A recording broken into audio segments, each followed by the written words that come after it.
Сәлеметсіздер ме, құрметті студенттер? Менің аты жөнім Мұрсалимова Гүлнар Аманкелдіқызы.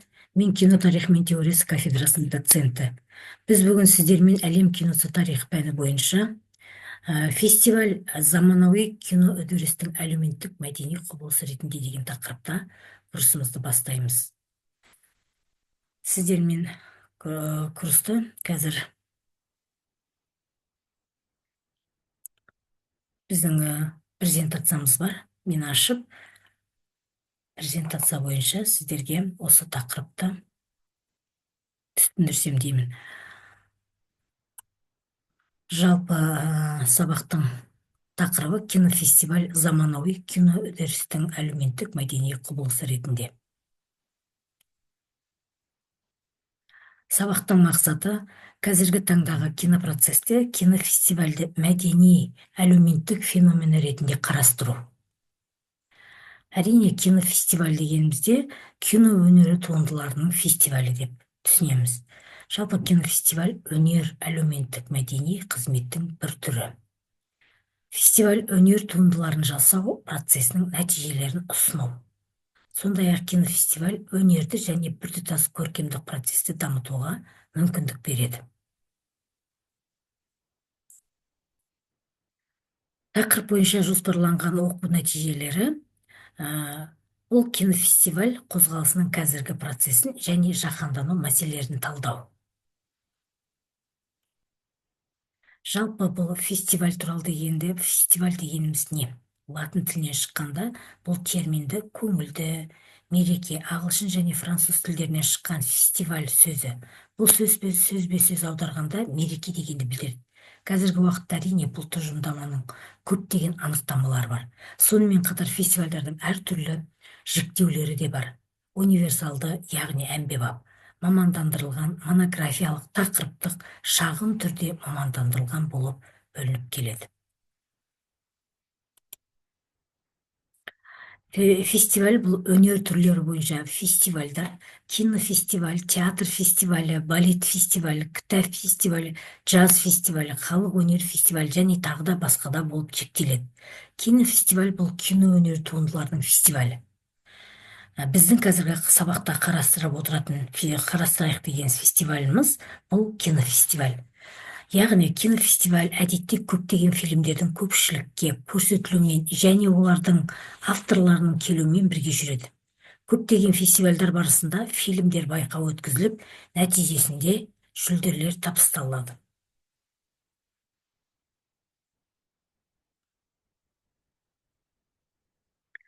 Бүгінгі таңда фестиваль бұл өнер саласындағы жетістіктермен алмасуының негізгі тәсілдерінің бірі.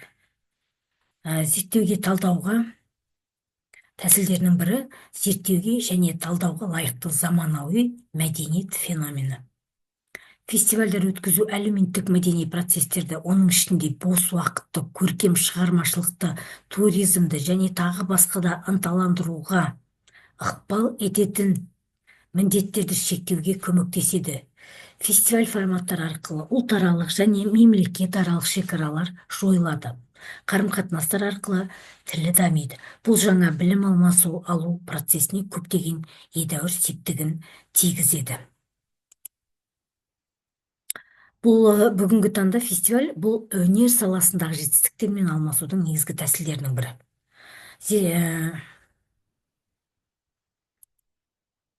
Яғни біз бұл туралы әрине айтып кеттік, жаңа феномен ретінде фестивальді.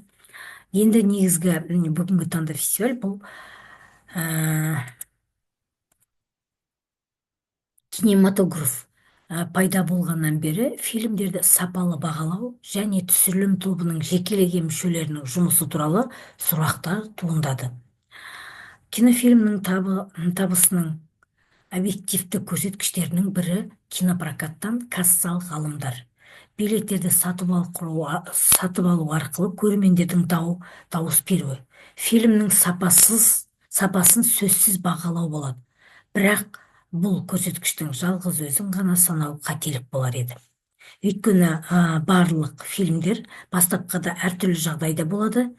Кейбіреулер кеңінен жарнамаланады және жарияланады. Ал кейбіреулерінде тіпті жоғарғы сапалы прокатта жасалмайды.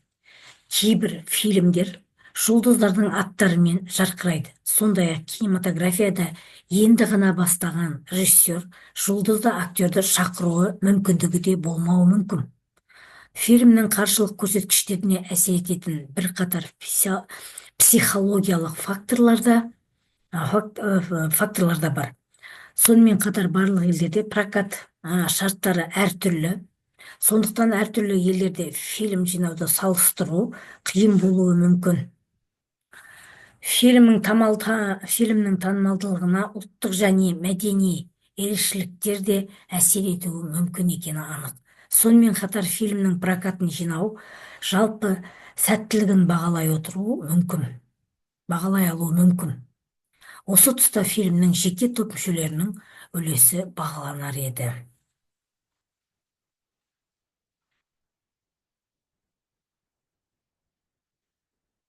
Киноны бағалаудың мәселелерін шешу үшін әрине әлемде көптеген кинофестивальдар үнемі өткізіліп тұрады. Кинофестивальдар кинодағы заманауи үрдістерді көрсетуге, жылдың үздік фильмдерін таңдауға, түсірілім топтары мүшелерінің жұмысын бағалауға арналған. Бастапқыда фестиваль кинематографияны алға жылжытудың бір жолы болады. Олар көрерменге қолжетімді репертуарды әртараптандырады және азды көпті беделді жарнаманың түрін көрсетті. Фестивальдар баяу пайда болды. Біріншісі 1932 жылы Венеция кинофестивалі болса, одан кейін 1935 жылы Мәскеу кинофестивалі болды. Бұдан кейін Канн фестивалі. Ол итальяндықтарды жек көру үшін жасалды. Өйткені ол қандай фильмдерді марапаттау керектігі туралы келіспеушілік болған еді. Міне сондықтан да олар жаңағы осындай әрекетке барды. Сонымен қатар саяси мәселелерде орын алған еді. Француздар өздерінің фестивалі 1939 жылы өткізгісі келді. Бірақ олар соғыстан кейін 1946 жылы ғана табысқа жетті. Сол жылы Карловы фестивалі пайда болып, бұл кеңестік мүдделер мен халықтық демократия аймағы болды. 1950 жылы Берлин фестивалі шығыс пен батыс арасын байланыстырушы көпір ретінде жұмыстар атқарды. Енді көрсетілімдерден басқа жалпы кинофестивальдардағы болатын фильмдердің көрсетілімінен басқа әрине фестивальдарда киносүйер қауым үшін кино өнерінің майталмандарының әрине шеберлік сағаттары өткізілетін. Сондай-ақ шығармашылық кездесулерде болатын семинар, коллоквиумдар және тағы басқа да іс-шаралар ұйымдастырылады.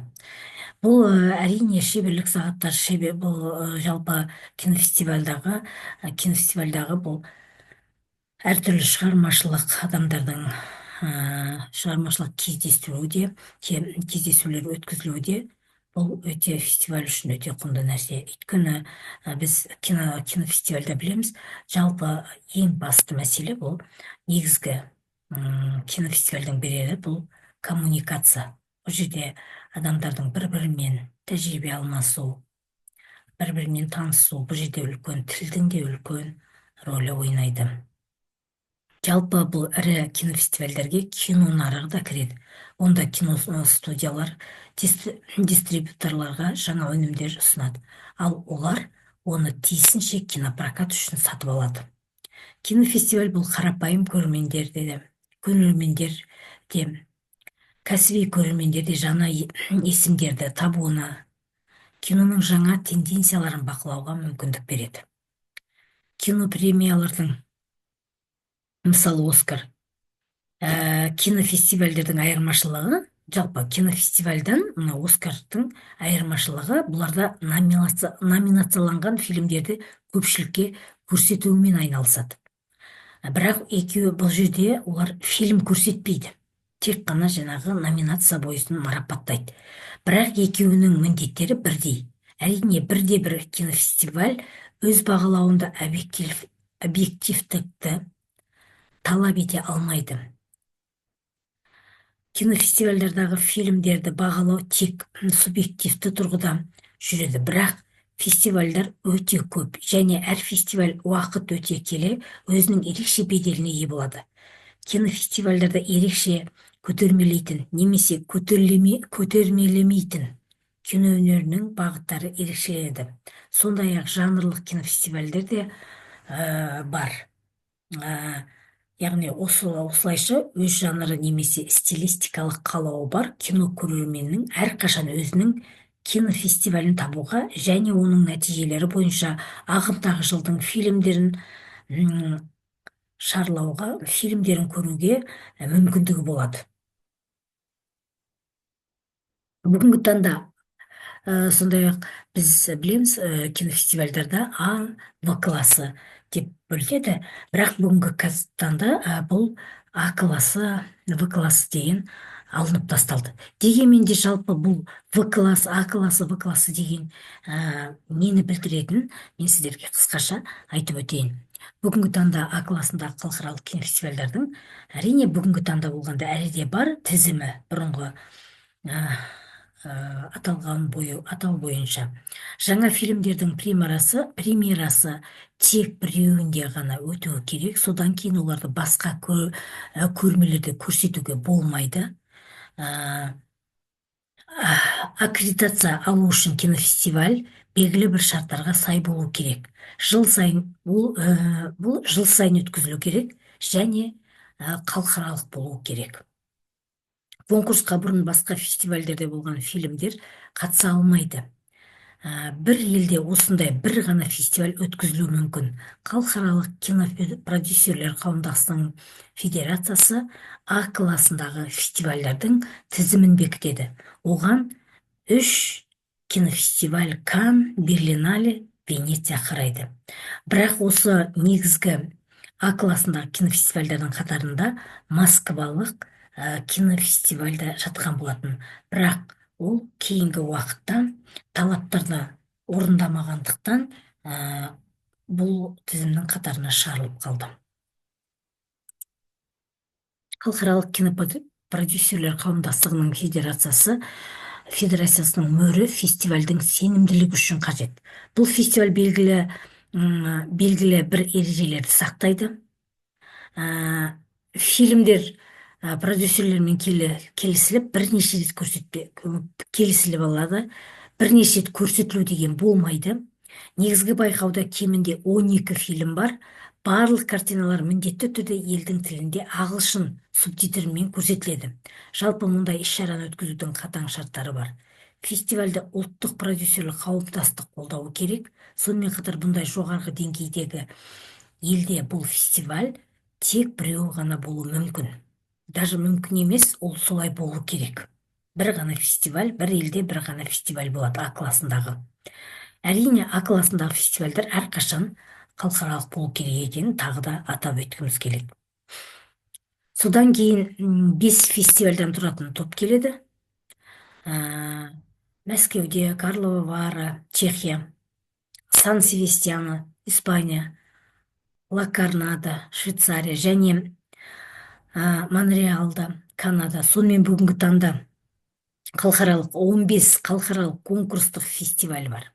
Берлин кинофестивалі, Кан фестивалі, Шанхай кинофестивалі, Мәскеу кинофестивалі, Карлова Вара кинофестивалі, Лакарна кинофестивалі, Монреал кинофестивалі, Венеция, Сан-Себастьян кинофестивалі, Варшава, Токио кинофестивальдары, Мардель Плата кинофестивалі, Каир, Үнді қала халықаралық кинофестивалі, Таллиндегі фестиваль бар. Ұлттық фестивальдер бұл мүлдем басқа категория. Мысалы, Кинотавр, Войбург фестиваль, Киношоп, бұлар мұндай фестивальдар өте көп негізі. Біз қазір сіздерге тек қана негізгі ұлттық фестивальдарды атап отырмыз. Ұлттық фестивальдар бұл мүлдем басқа категория. Мысалы, Кинотавр, Войбург фестивалі, Киношоп, бұндай фестивальдардың саны өте көп деп жаңа атап өттім. Сондықтан сондай-ақ Санденс сияқты халықаралық бағдарламамен ұлттық фестивальдар бар. Сондай-ақ енді жалпы негізі біз әлем кинофестивальдарына тоқталдық. Біздің өзіміздің Қазақстан елінде Евразиялық кинофестиваль бар. Ол 1998 жылы құрылған. Содан бері бүгінгі таңға дейін бұл Евразия кинофестивалі өзінің жұмысын жалғастыруда. Одан кейін Шәкен жұлдыздары деген фестиваль болған, бірақ ол өкінішке орай қазір тоқтап қалды. Дегенмен де қазір жастар фильмдерін қолдайтын халықаралық Байқоңыр фестивалі жүріп жатыр. Бұл фестиваль әрине қысқа метражды фильмдерді, дегенмен де біраз уақыт өте келе тәжірибеге сай олар бүгінгі таңда өте жоғарғы деңгейде жұмыс жасауда. Сондықтан қазір мына негізгі Евразия кинофестивалі туралы айтып өтетін болсақ, халықаралық Евразия фестивалі бұл кинопродюсерлер қауымдастығының халықаралық федерациясы регламентіне сәйкес жұмыс істейтін әлемдік кинофестивальдер каталогына енген қазақстандық кинофестиваль болып табылады. 2012 жылы Ұлыбританияда шығарылған International Film Guide атты ақпараттық жинақ Евразия кинофестивалін әлемдегі 35 озық кинофестивальдің тізіміне енгізілді. Әрине, онда енгізілгенде де оның өзіндік талаптарына сай осы қатарға енгізілген болатын. Біз 35 озық кинофестивальдардың біразын сіздерге және жоғарыда оны атап өттік. Енді негізінде мына әлемдік кинофестивальдерге шоу жасау үшін, жаңа басында айтып өткендей, төменде мына көрсетіліп отырған кесте бойынша Қазақстан мен Орта Азия киносына қызығушылық танытқан 30-ға жуық жетекші халықаралық және өңірлік кинофестивальдер ұсынылған. Посткеңестіктегі кинофестивальдерге ерекше назар аударылды.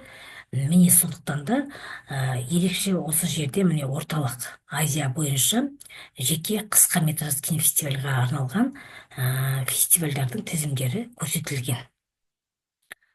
Сондықтан бұл фестивальдардың барлығы, жалпы негізі кинофестиваль жалпы әлем бойынша 300 мыңнан асады. Жаңа мен сіздер жоғарыда айтып өткендей, біз бүгінгі лекциямызды, дәрісімізді аяқтай отырып, жалпы фестивальдардың саны өте көп. Сондай-ақ фестиваль кино өнерінде ғана емес, өздеріңіз білетіндей, бұл барлық өнерлерде де фестивальдар қамтылады. Бұл фестивальдің бүгінгі шығып жатқан әрбір кино туындыға берері, оның ары дамуына өте үлкен әсері бар. Сондықтан бұндай кинофестивальдар әлі де жалпы өзіміздің киноотандық фестивальдарда көбейіп, оның ары қарай жұмыс жасауы бүгін біздің кино өнеріміздің деңгейінің өсуіне де үлкен өзінің септігі бар. Сондықтан бүгінгі біздің жалпы кинофестиваль туралы, әлем кинофестиваль туралы хабарлама ретіндегі, информациялық хабарлама ретіндегі дәрісіміз сіздермен аяқталды. Рахмет.